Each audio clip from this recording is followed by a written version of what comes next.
Welcome, everyone. I hope you've surviving the heat. As this morning we explore the origins of our Unitarian Universalist faith.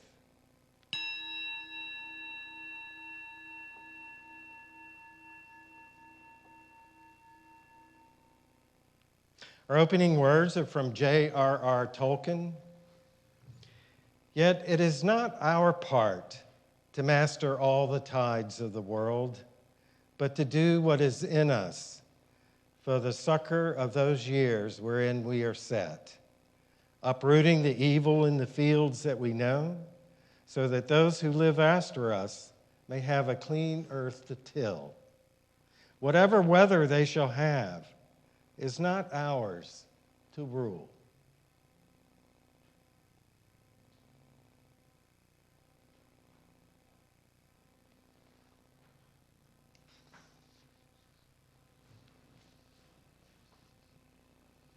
Good Sunday morning to everyone.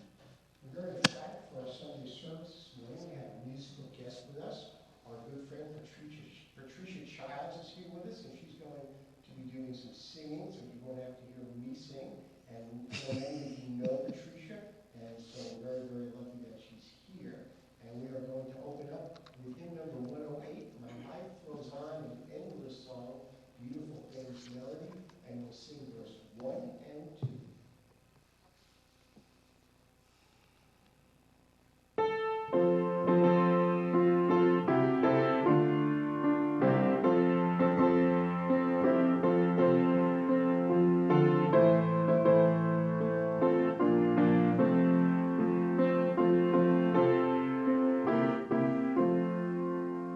My life flows on in endless song above earth's lamentation. I hear the real, though far off hymn that hails a new creation. Through all the tumult and the strife, I hear the music ringing. It sounds an echo in my soul. How can I keep from singing? What though the tempest round me roars? I know the truth it liveth. What though the darkness round me close? Songs in the night it giveth.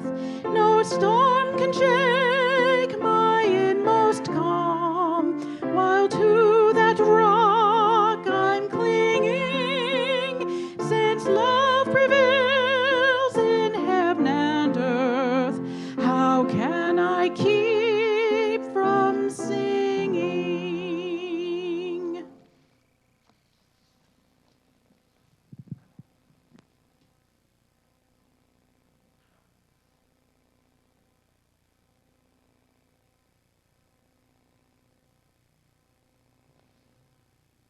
We, the member congregations of the Unitarian Universalist Association, covenant to affirm and promote the inherent worth and dignity of every person, justice, equity, and compassion in human relations, acceptance of one another and encouragement to spiritual growth in our congregations, a free and responsible search for truth and meaning, the right of conscience and the use of the democratic process within our congregations and in society at large, the goal of world community with peace, liberty, and justice for all, respect for the interdependent web of all existence, of which we are a part.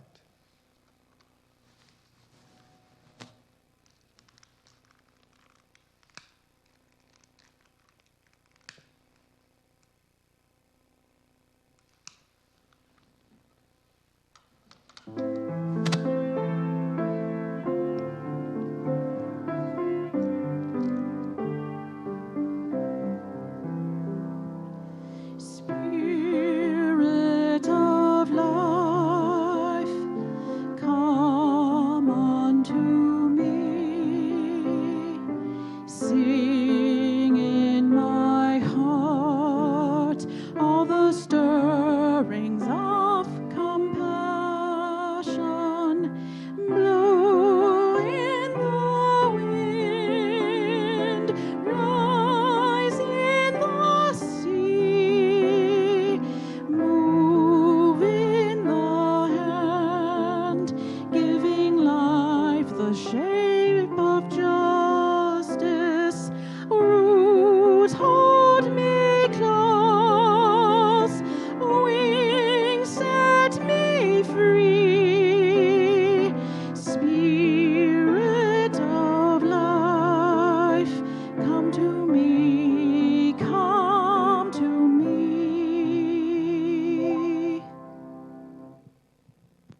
For our joys and sorrows, I would like to drop the first stone for all of us in this stressful time of the COVID-19 virus and all the changes it has brought in our life.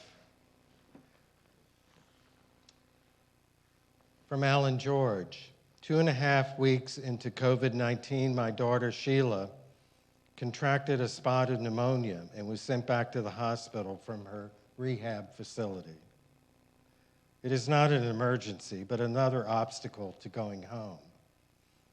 She has been in recovery from her hip operation since February. Our thoughts and prayers to Alan, the father, and Sheila, the daughter.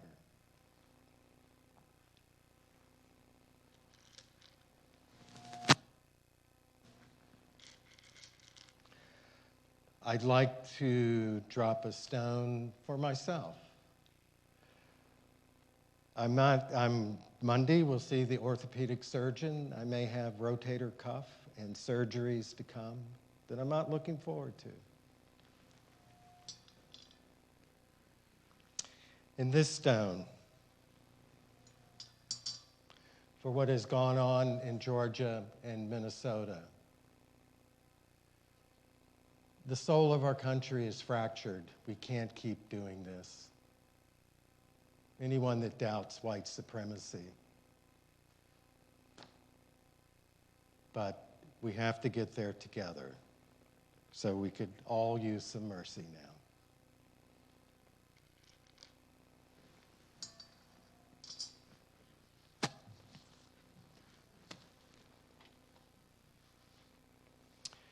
Whatever we can do, great or small, the efforts of all of us are needed to do the good work of this congregation.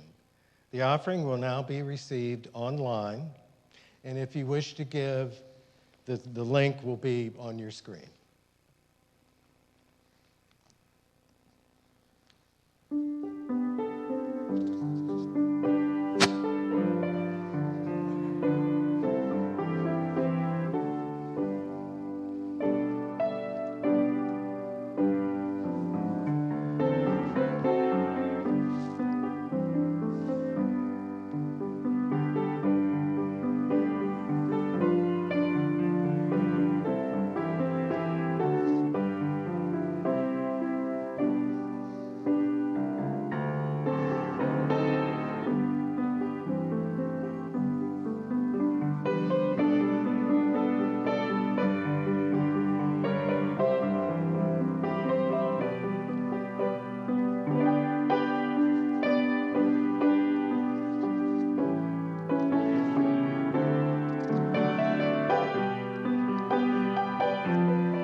Every Spaniard bears within a bit of Don Quixote. Michael Servetus, sometimes called the father of Unitarianism, bore much. He was consumed by that same splendid craving to fight on behalf of the apparently absurd and to tilt blindly against the windmills of reality. utterly devoid of the power of self-criticism, always making or believing himself to have made new discoveries, this knight-errant of theology, lance in hand, rode furiously against all possible obstacles. There was a tragic greatness in this man. He battled so many windmills, got into so much trouble, mostly of his own making. And finally, he so enraged all the religious forces of his time that he earned the unique distinction of being burned in the flesh by the Protestants and in effigy by the Catholics. Servetus was a bright and promising 6-year-old in Spain when Martin Luther heralded the Protestant Reformation with his legendary hammer strokes on the door of Germany's Wittenberg Cathedral. A few years later, while studying law in France, Servetus read a Bible for the first time. He discovered that the Jesus of the Gospels was not the Christ of the Christian creeds. Within his generation, some 20,000 Jews and Muslims had been burned at the stake in Spain for refusing to accept those creeds. He was stunned. And I quote, "Your Trinity is the product of subtlety and madness. The gospel knows nothing of it." In reaction, he challenged 1,000 years of church theology. At the age of 20, he wrote a bold and angry book on the errors of the Trinity. And I quote, and this will be a bit long, "We have become atheists, unable to think about God when there is always presented to our understanding a haunting confusion of three beings, three phantoms, so that no kind of unity remains in our conception. How much this tradition of the Trinity has at last been a laughingstock to the Muslims, only God knows. The Jews also shrink from giving adherence to this fancy of ours and laugh at our foolishness about the Trinity. And on account of its blasphemies, they do not believe that this is the Messiah who was promised in their law. And not only the Muslims and the Hebrews, but the very beasts of the field would make fun of us did they grasp our fantastical notion. For all the works of the Lord bless the one God." Servetus was certain that the truth of his arguments was self-evident. Since his book was spreading rapidly, the transformation of the church must soon follow. But Luther recorded in horror and declared the work wicked. Calvin soon joined in the outcry to execute Servetus.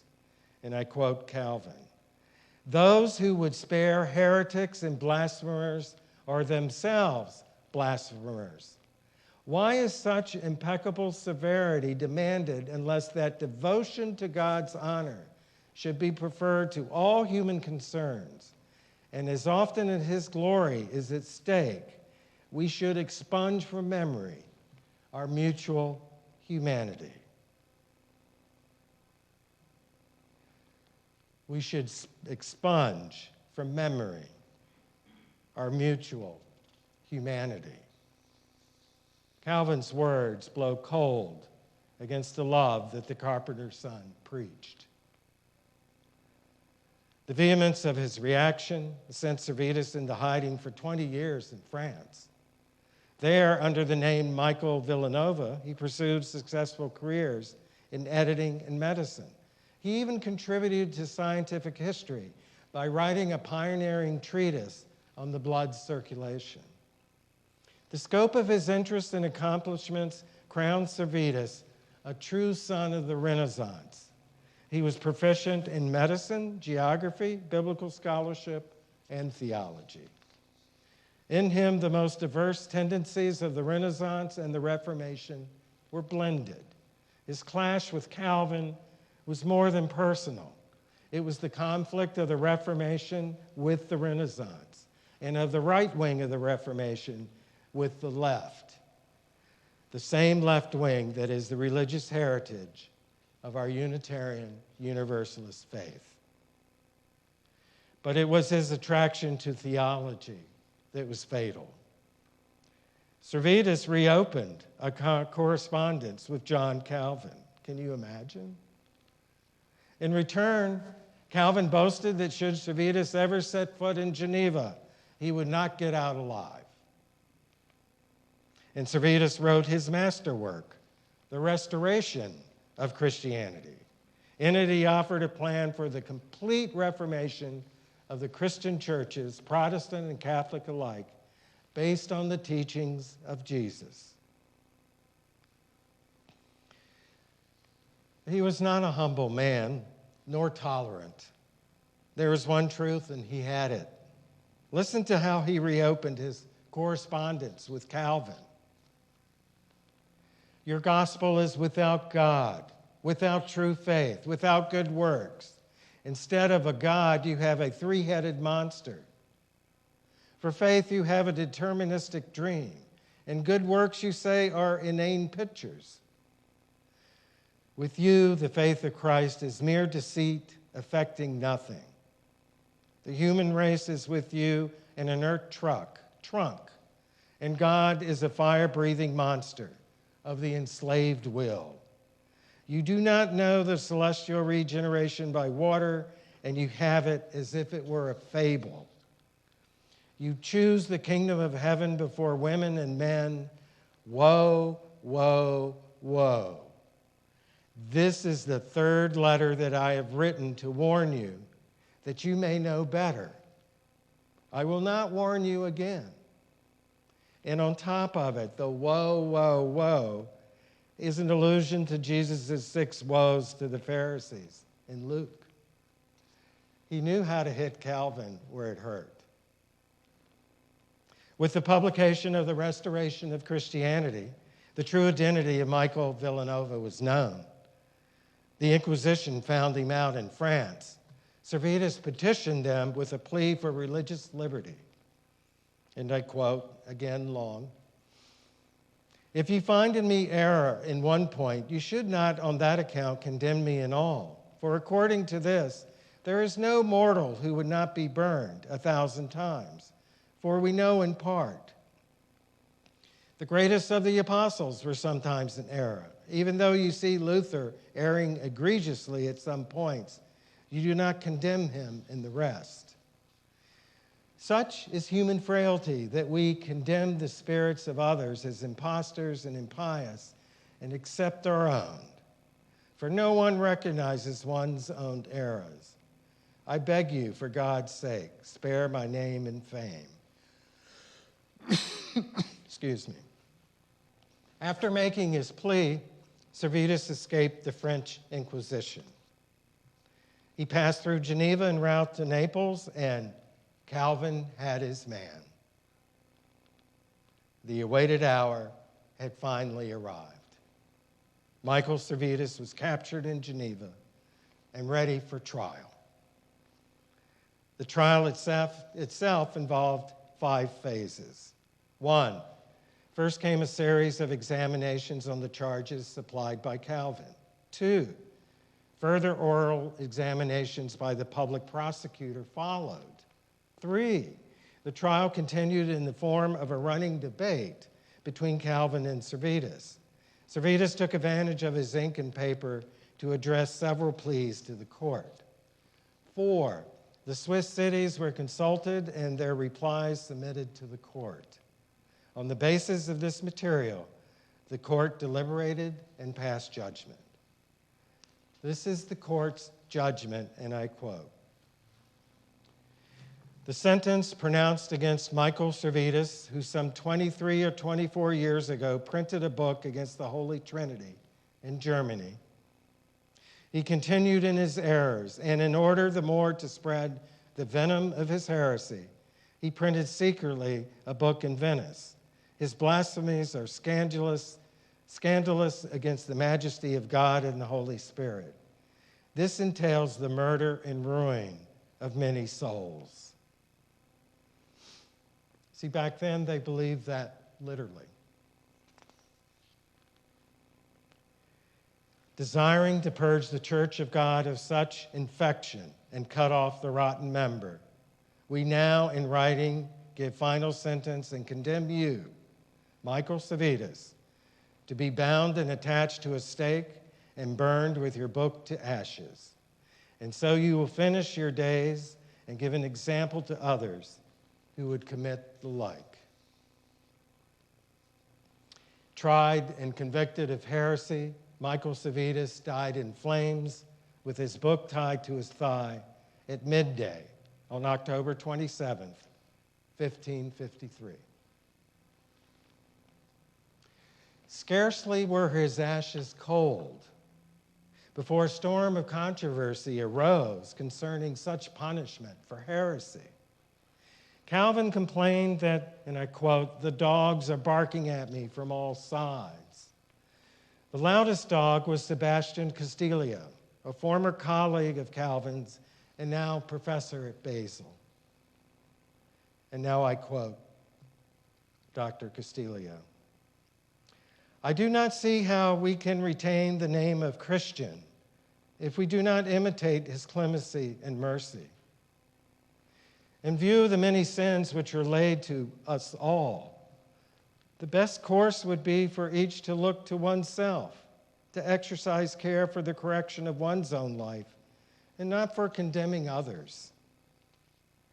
Would you eliminate heresy, then you must devise a plan to pluck it from the heart and root it out from the desires.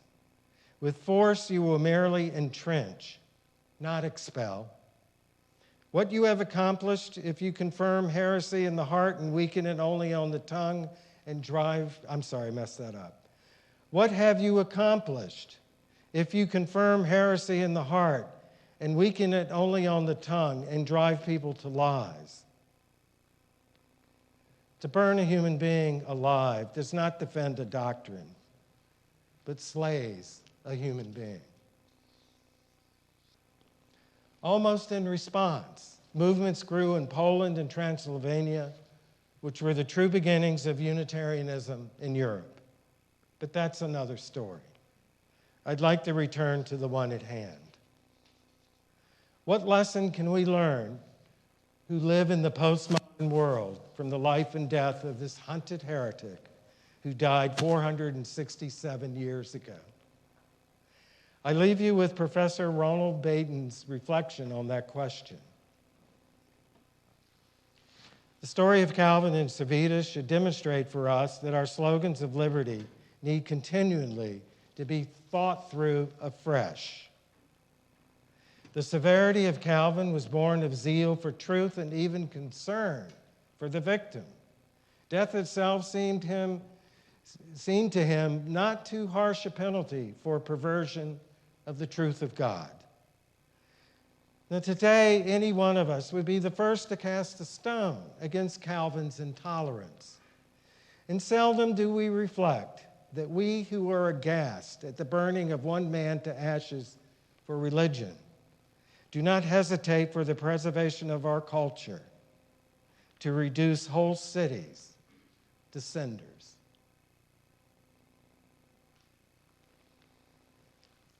Amen, and blessed be.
letters are from David Bumbaugh. And before I read them, I'd like to point out that this message applies to where we are now as a nation and in the world.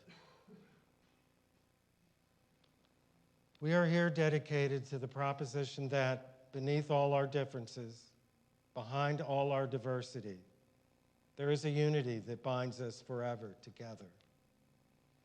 In spite of time and death and the space between the stars, we pause in silent witness to that unity. And I would like to pause for a moment for that silent witness.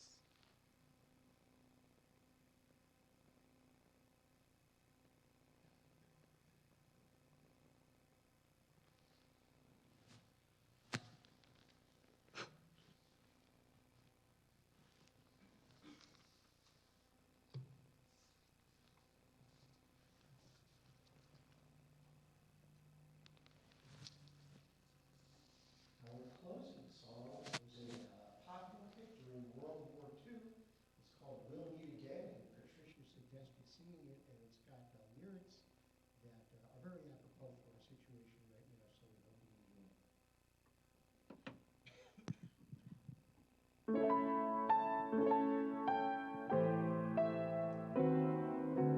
We'll meet again, don't know where, don't know when, but I know we'll meet again some sunny day.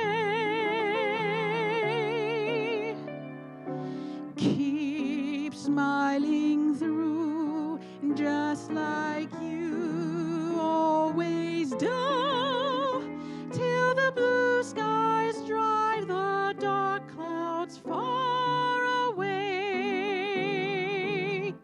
So will you please say hello to the folks that I know? Tell them I won't be long. They'll be happy to know that as you saw me go, I was singing this song.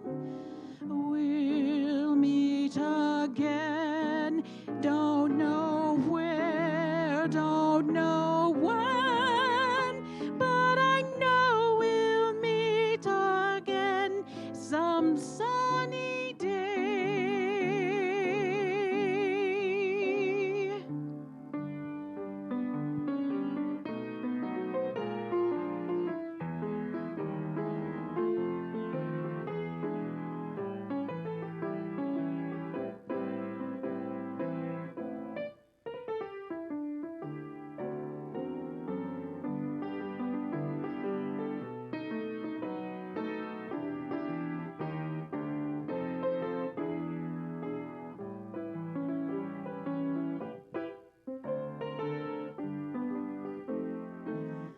So will you please say hello to the folks that I know? Tell them I won't be long. They'll be happy to know that as you saw me go, I was singing